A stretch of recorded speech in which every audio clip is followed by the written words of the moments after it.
तो आज का टॉपिक है हमारा कंस्ट्रक्टर। तो जो कंस्ट्रक्टर होता है सबसे पहले वो समझते हैं कंस्ट्रक्टर क्या है।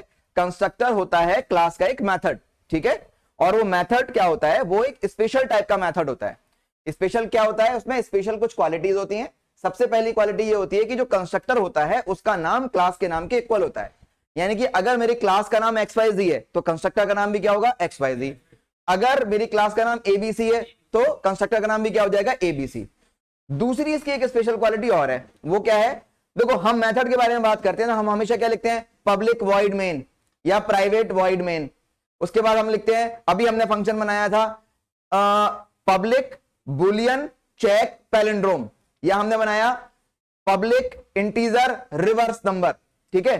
तो यहां पर इंटीजर, बुलियन, वॉइड, ये सब क्या है, मेथड के रिटर्न टाइप। यानी अगर मेथड है तो रिटर्न टाइप होना चाहिए, कुछ ना कुछ तो होगा, अगर कुछ नहीं होगा तो वॉइड होगा। लेकिन कंस्ट्रक्टर एक मेथड होता है और उसकी स्पेशल क्वालिटी यही होती है कि उसका कोई रिटर्न टाइप नहीं होता, ठीक है। तो सबसे पहली बात, कंस्ट्रक्टर का नाम क्लास के नाम के इक्वल होता है, और दूसरा इसका कोई रिटर्न टाइप नहीं होता। ये दो इंपॉर्टेंट इसकी क्वालिटीज हैं। तीसरा, इसका स्पेसिफिक यूज होता है। कंस्ट्रक्टर का यूज होता है किसी भी क्लास के डेटा मेंबर्स को इनिशियलाइज करना या किसी क्लास के ऑब्जेक्ट को इनिशियलाइज करना, ठीक है। जब हम किसी क्लास का ऑब्जेक्ट बनाते हैं तो उसका ऑब्जेक्ट इनिशियलाइज होता है, और ऑब्जेक्ट इनिशियलाइज होता है कि क्या मतलब है, वो एक कंप्यूटर की मेमोरी में कहीं ना कहीं कोई मेमोरी ऑक्यूपाई करता है, ठीक है। और हमारी क्लास के अंदर दो तरीके के वेरिएबल होते हैं, एक लोकल वेरिएबल और एक ग्लोबल वेरिएबल। ग्लोबल वेरिएबल्स को क्या बोलते हैं, डेटा मेंबर्स। जो डेटा मेंबर्स हैं या जो ग्लोबल वेरिएबल है, जो हम लोग क्लास लेवल पर डिफाइन करते हैं, वो जो वेरिएबल हैं उनकी डिफॉल्ट वैल्यू सेट होती हैं बेसिकली जब हम एक ऑब्जेक्ट बना करके उसके कंस्ट्रक्टर को कॉल करते हैं। तो कंस्ट्रक्टर का काम है किसी भी क्लास के ऑब्जेक्ट को इनिशियलाइज करना या उसके डेटा मेंबर्स को इनिशियलाइज करना। हमने बहुत सारे प्रोग्राम बनाए हैं, लेकिन हमने आज तक कभी कोई कंस्ट्रक्टर बनाया है नहीं, है ना, नहीं बनाया ना।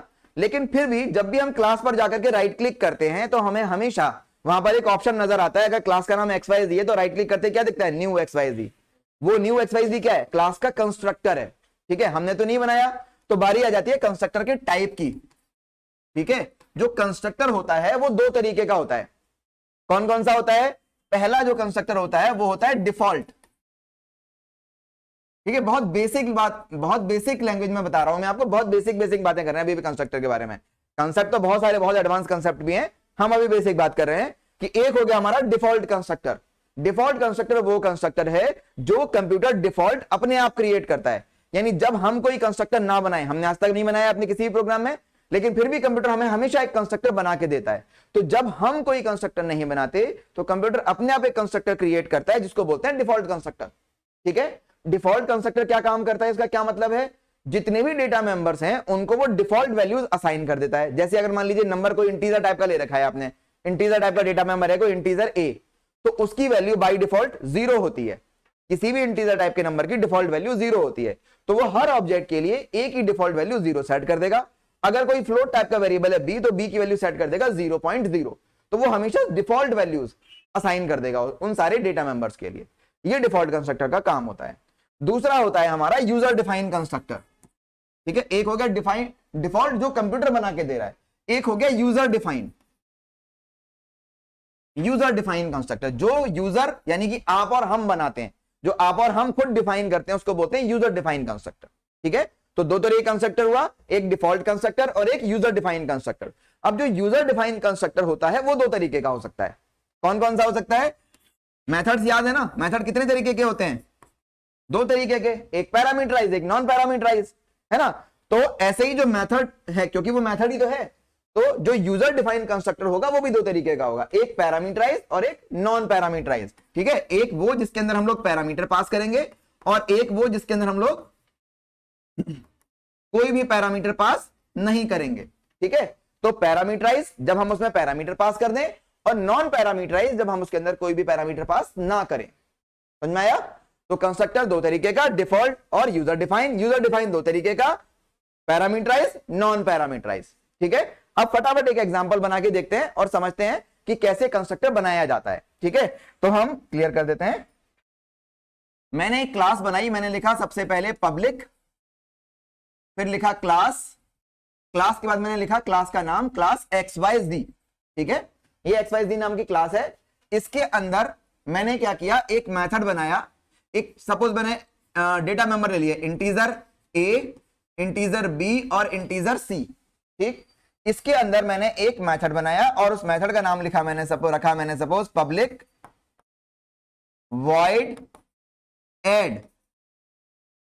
ठीक है, और इस ऐड मेथड के अंदर मैंने रख दिया c is equals to a plus B, और मैंने करा दिया सॉप, और सॉप में लिख दिया मैंने result is equals to value of c variable. ठीक है, अभी मैंने इसमें कोई कंस्ट्रक्टर नहीं बनाया है ना। अब अगर मैं क्या करूं, ब्लूजे में जाकर के अगर मैं इस प्रोग्राम को रन करूंगा, नो सिंटैक्स एरर जब आ जाएगा, उसके बाद मैं यहां पर क्लास के ऊपर जाकर के राइट क्लिक करूंगा। जैसे ही मैं राइट क्लिक करूंगा मुझे ऑप्शन क्या दिखेगा, न्यू XYZ, यहां लिखा दिखेगा सबसे पहला ऑप्शन न्यू XYZ। तो ये डिफॉल्ट कंस्ट्रक्टर है, जब मैंने नहीं बनाया तो कंप्यूटर ने बना दिया। जैसे ही मैं उसे क्लिक करूंगा, क्लिक करने पर कंप्यूटर मुझसे ऑब्जेक्ट का नाम मांगेगा और ऑब्जेक्ट बना देगा रेड कलर का राउंडेड रेक्टेंगल।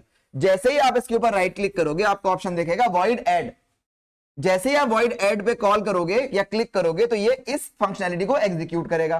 क्या करेगा, c equal to a plus B. अभी मैंने बताया था डिफॉल्ट कंस्ट्रक्टर क्या करता है, सारे डेटा मेंबर्स को डिफॉल्ट वैल्यू से इनिशियलाइज कर देता है और इंटीजर टाइप के वेरिएबल की डिफॉल्ट वैल्यू 0 होती है।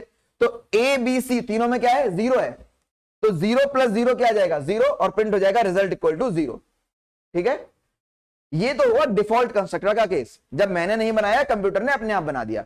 लेकिन अगर मैं अपना खुद का कोई यूजर डिफाइन कंस्ट्रक्टर डिफाइन करना चाहूं तो उसका क्या बेनिफिट होगा, उस केस में मैं डिफॉल्ट वैल्यूज की जगह अपनी मर्जी की कुछ वैल्यू सेट कर सकता हूं वेरिएबल के लिए। तो मैं क्या करता हूं, मैं यहां पर कंस्ट्रक्टर बनाता हूं। तो मैं लिखता हूं, सबसे पहले मैंने लिखा पब्लिक, ठीक है, उसके बाद मैंने स्पेस छोड़ दिया और यहां पर मैंने लिखा XYZ और आगे लगा दिए मेथड। तो ये क्या बना रहा हूं मैं, कंस्ट्रक्टर। क्लास का नाम क्या है XYZ और मेथड का भी नाम क्या है XYZ, तो ये क्या है, कंस्ट्रक्टर। और क्या मैंने पब्लिक के बाद कोई रिटर्न टाइप लिखा है, वॉइड इंट, नहीं लिखा, क्योंकि इसका रिटर्न टाइप होता भी नहीं है। तो ये बन गया कंस्ट्रक्टर। क्या मैंने इसमें पैरामीटर पास किया है, नहीं, यानी मैं क्या बना रहा हूं, user define non parameterize constructor. ठीक है, इसके अंदर जाकर के मैं इन वेरिएबल्स को वैल्यू दे सकता हूं। तो मैंने वैल्यू दी a is equals to 10, b is equals to 20 and c is equals